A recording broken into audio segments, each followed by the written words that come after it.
Medit hindi na rin makapagpigil dahil sa mga basher na hindi po talaga niya maipaliwanag o maintindihan kung bakit ginaganito siya. So ito po ay marami pong iba't ibang naging reaksyon.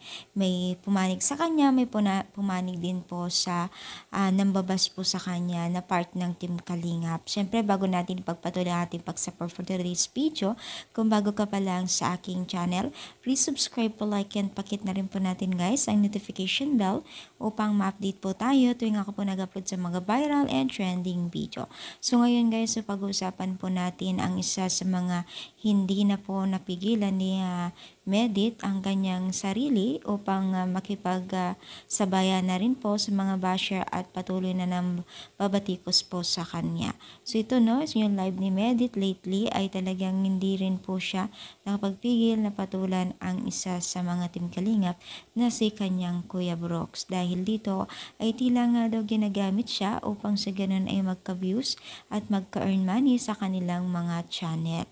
Dahil dito, isa rin po dito na nabanggit itong si Kalingap Dan na napakabait, napaka-responsable na bilang love team at napaka-sweet daw ito ni Kalingap Dan na bakit daw kailangan idadawit. At syempre, meron din pong mga banat dito sa part ng basher o sa Team Kalingap na kung ano-ano ang sinasabi at binubulgar din kay Medit.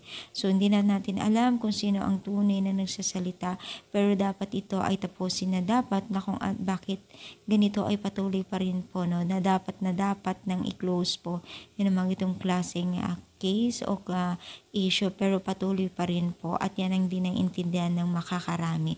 So ano masasabi ninyo? I-comment down, palay po ang ating